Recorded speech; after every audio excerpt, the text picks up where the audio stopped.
Welcome to Killer Women with your host, best-selling author Danielle Girard.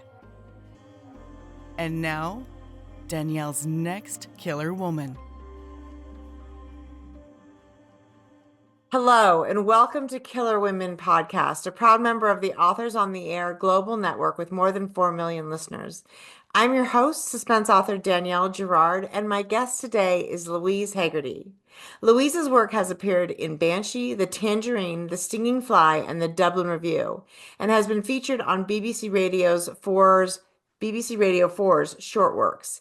She was the inaugural winner of the Sunday Business Post Penguin Ireland Short Story Prize. Her short story, Getting the Electric, has been optioned by Fíbín Media. She lives in Cork, Ireland. Welcome, Louise. Thank you so much. I'm so happy to be here. Nice to have you. I probably should have asked how to pronounce Fíbín Media. There's a little, how do you say that? Yeah, Fíbín. Yeah. Fíbín. Okay, so there's Yeah. all these lovely Gaelic uh, enunciations that I'm not going to ever get right. But it's really fun to have you. So we're talking today about Louise's debut. I have the beautiful cover right here. Fair Play, which is it's a mystery. It's a very unique and unusual story, which was super fun. I've not read anything like it. So will you tell our listeners about Fair Play? Yeah, so Fair Play, it begins on New Year's Eve 2022. And there's a group of friends, they've gathered together at a Airbnb in the Irish countryside, and they're there to celebrate New Year's, but also it's their friend Benjamin's birthday party. So they're drinking and eating, and also they're playing a game, a murder mystery game that is devised by Benjamin's sister, Abigail. And the next morning, everyone wakes up except for Benjamin. And then Abigail finds herself in a murder mystery of her own while she tries to figure out the circumstances behind her brother's death. So they're the main character amongst the, in addition to the people obviously who are at the party is the detective. So tell us a little about this because you really are playing with like traditional murder mysteries, Agatha Christie, Sherlock Holmes. And so yeah, explain how that it works because it is actually in some ways it feels a little bit like a choose your own adventure type story where you twist it one way and you're going to get a different response, which was super fun to it's almost like reading a game. You're playing a game with the book. So tell us about that because that was new for me and it was every time I sort of opened to like a new resolution, it was like, okay, wait, this goes this way. So tell us about that. Yeah, so the detective we meet, he's called August Bell, and he is definitely in that kind of like Hercule Poirot, kind of Agatha Christie style of detective. And he kind of pops up out of nowhere as well. And the kind of murder mystery, the whodunit that he lives in, it's a very like familiar for people who read what those Golden Age detective novels like Agatha Christie or even like a Sherlock Holmes. You're gonna know it's the similar tropes. You have the Watson character, you have like police detectives popping up.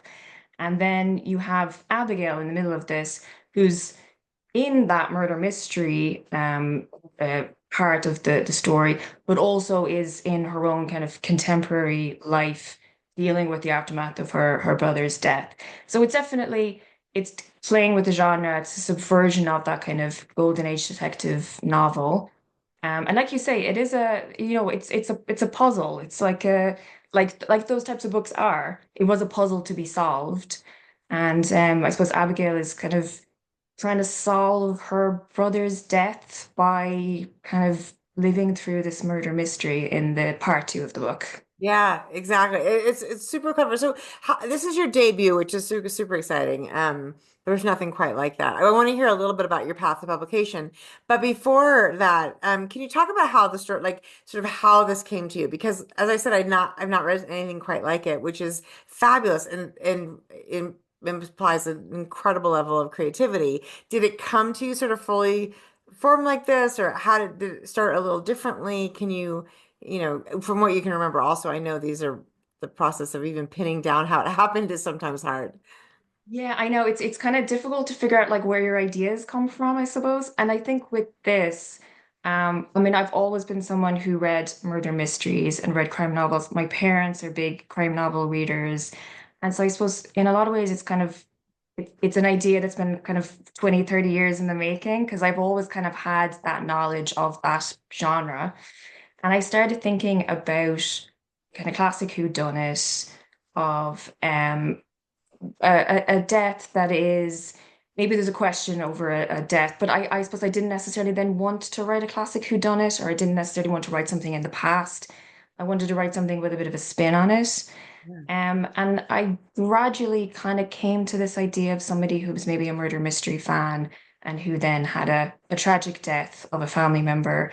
And in kind of exploring that as well, like the that golden age of detective novels, those kind of Agatha Christie, Dorothy L. Sayers novels, the real peak of interest of that came between World War One and World War Two, at a time where people were kind of looking for like entertainment, looking for stories that kind of gave like easy solutions really to kind of a tragic incident.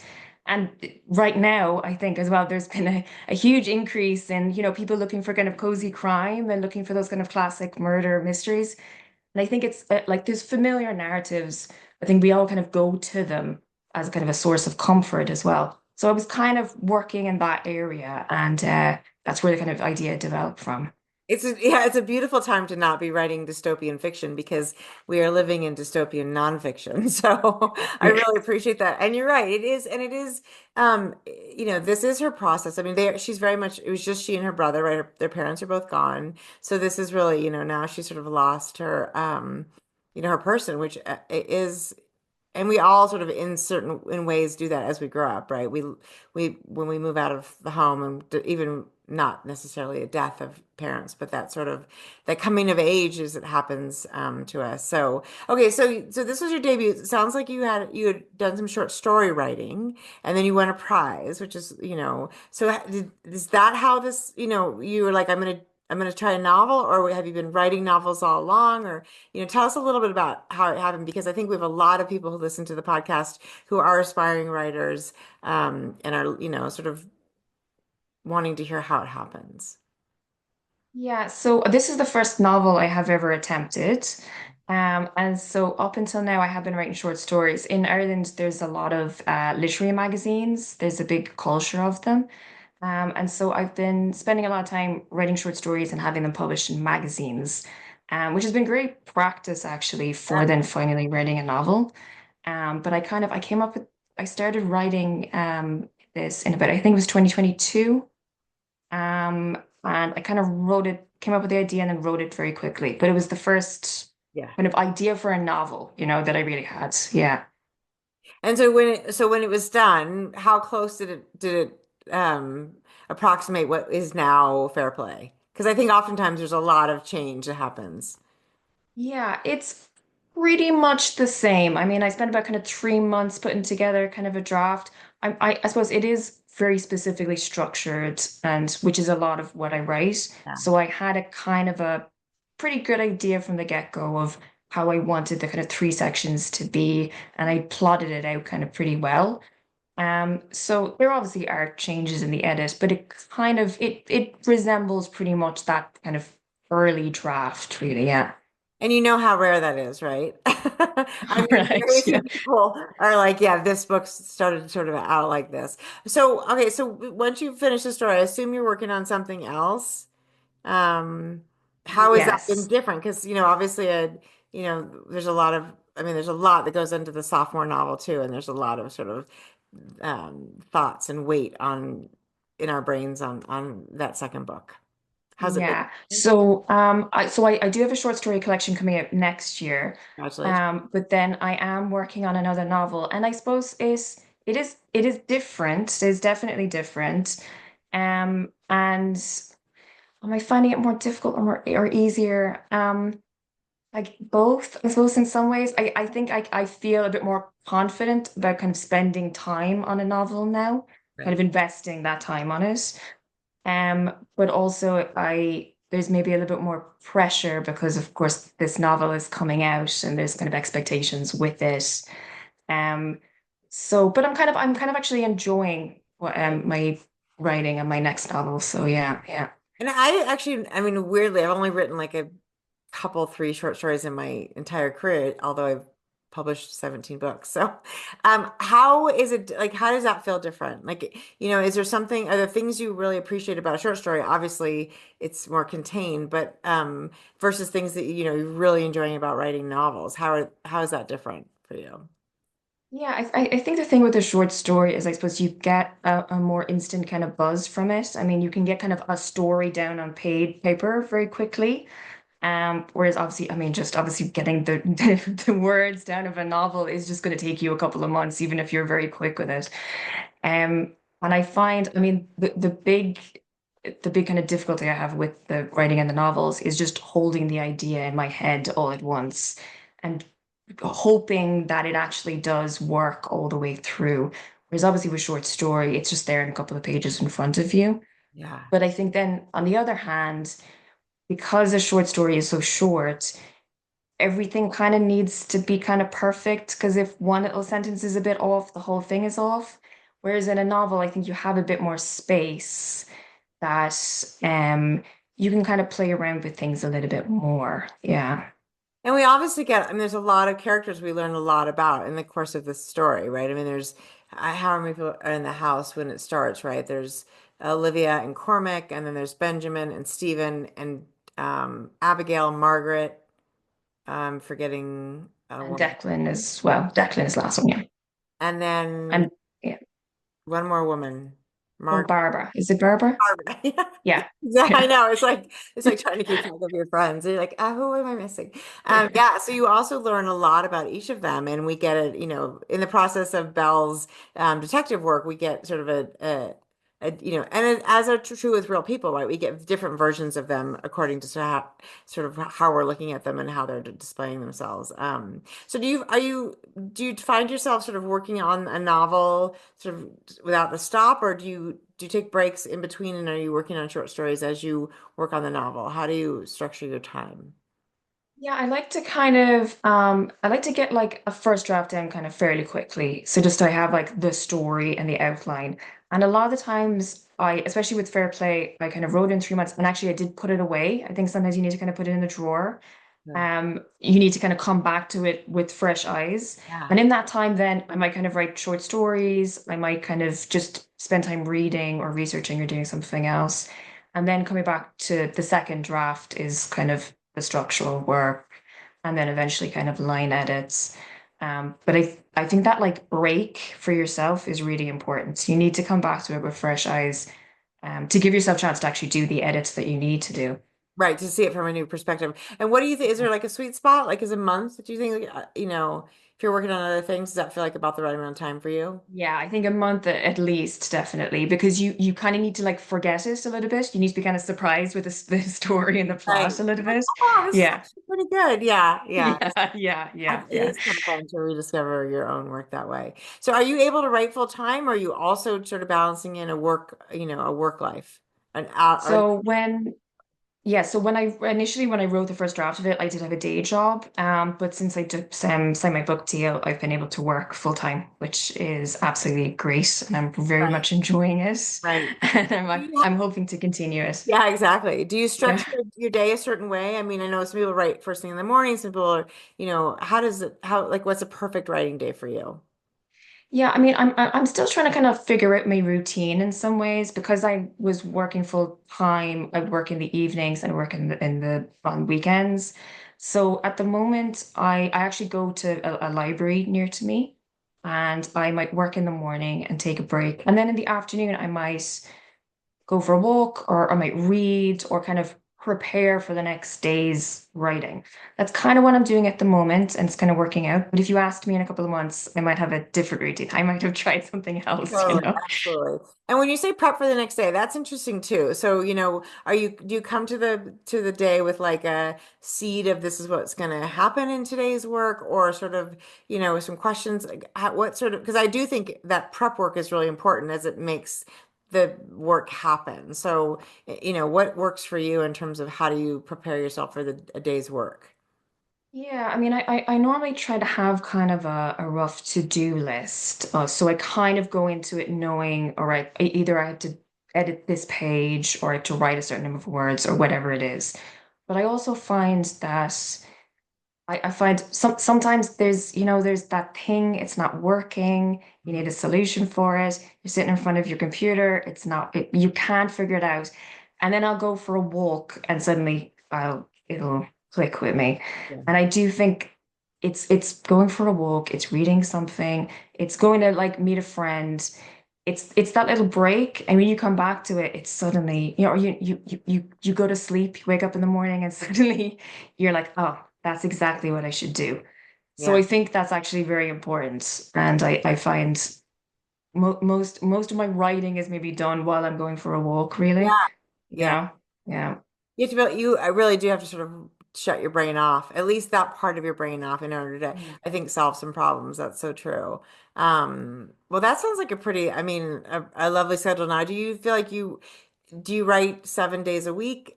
Or do you take the weekends off and then how are Mondays? Like, I think there's all those other sort of opinions about whether it's necessary to be in a book every day and sort of how much harder it is if you take a break from it. Yeah. I work Monday to Friday, and I specifically do that because like I was working on I used to write in the weekends, so I like now actually having my weekends free Yeah. and being able to enjoy them and just working kind of like a 9 to 5 job, really, which is great. Yeah. Yeah, it's great. And do you feel like Mondays are harder? Or you, because the book is always there, right? It's not really like you put it away or you're not working on it, but it's like keeping in touch with I always think of it as like keeping in touch with a friend who's going through a crisis. They're always sort of in your mind. You're always a little bit like, I wonder how she's doing. Like Yeah. you kind of don't, I mean, it's not exactly like the same thing as a true Monday through Friday job because it's sort of like Yeah. also like taking care of a child a little. So do you feel the Yes. same?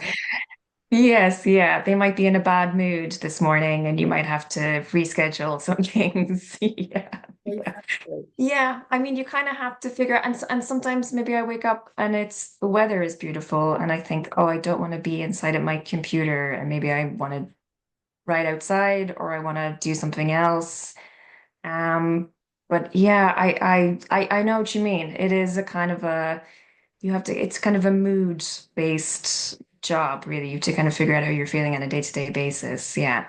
Yeah, unless you're in the middle of like a deadline and revisions, which is where I am right now, and it doesn't matter your mood. I have to just like has to get done. So I'm a little Yes. bit like I'm ready to be through that part of it. Don't tell Yeah. my editor, but Yeah. that's how I'm feeling at the moment. But yes, well, so that's so in terms of your characters, obviously Abigail's the main character here. And did you sort of find that the other characters appeared in a certain order? Or was Abigail first? Because sometimes I know that the main character isn't necessarily the first one to appear. So how did this story populate itself? Yeah, I suppose I had the idea of Abigail and Benjamin, and then I was kind of thinking about like the type of friends that you gather throughout your life. It's the friend that you've had since you were born, it's the friend that you meet at school, in college. There's an ex-girlfriend that you're still friendly with, and then a very new work friend as well. And I did kind of go through, like, I was going to introduce other characters in. But then you kind of realize yourself it doesn't quite work, Right. it's not kind of adding to the dynamic. And also there is quite a number of them, and there's only so many. If there was more of them, it would have been a bit unwieldy, I think. Yeah, you get to the point where it's like it's a good balance, and they all sort of bring different things, and there's conflict, of course, between them. So you are sort of developing a web of the way that they all interact with one another and how they know each other, because of course friends of friends are also friends, or not as not as close of friends, or all those sort of all those ways. Well, that's and do you when you write, do you imagine? I mean, some people sort of imagine their characters in terms of like actual people, or they do sort of visualization boards of sort of what characters look like. I don't do that, but I wonder, is that something you do, like how they look? Is it something that you have to sort of you create as you do the process of creating characters? Yeah, I don't do that either. And I have to say I rarely can even like imagine what they look like. It was kind of only later in the edits that my editor kind of pointed out we need to kind of add some sort of detail about what do people look like. And I suppose it is really in the writing, I think, that the characters kind of come out and they kind of start kind of fitting into place, especially with this, with a group of friends. you kind of know what your group of friends is going to be like. And like you say, like one of them has a partner who's just kind of in the group recently. So her interaction with everyone is going to be different. You have the work friend that people haven't met before. So she's a little bit on the outside. Mhm. And as you're just writing it, those kind of the features and the personalities of them all kind of come to the fore. Exactly, exactly. Yeah. So that's so fun. So, how do you imagine? So this is your debut. So I hopefully there's some bubbly and all sorts of fun things involved. What have you sort of planned for pub day? How do you imagine you're going to celebrate? Because that's the thing we have to do in this business is we have to celebrate. Yeah, so the launch here in Ireland, so it's launching about 3 weeks before the American date. So the day before is the kind of official launch here in Cork. And then the next day I'm going for lunch with my editor and my agent. So So yeah. fun. And that's Yeah, yeah. there in Cork. So we are um this show will be live on April 10th. What is your pub day in Ireland? It's the third in Ireland. It'll be the 22nd in the US. Right. So Yeah. we're cutting in between. So when you're Yes. listening to Yeah. this, you still have time to pre-order Fair Play, so you can have it delivered to you on Pub Day. But it's already out in Ireland, which is it's fun. Oftentimes they're spread out way more than that, like sometimes 6 months or more. So it's nice at least that they're pretty tight. Yeah, absolutely. Yeah. I know most people I think I hear it's a couple of months at least. Yeah. Wow. Yeah. It Yeah. it seems super confusing. Okay, well, tell us, where can people find you? I'm gonna pull out this gorgeous cover again, if I can get my iPad to agree with me. Tell me where people can find you online, if they want to follow what you're up to and where you're gonna be. Well, unfortunately, I'm not on any social media. Louise, So did they not tell you that how about like a website? I don't have a website either. We're gonna have to work. Yes. So we are, Yeah. you have to hunt Louise down in bookstores. But okay, so let's look at this beautiful cover, which actually is really fun. If you're listening only and not and don't have a chance to go look at the cover of Fair Play because it's really fun.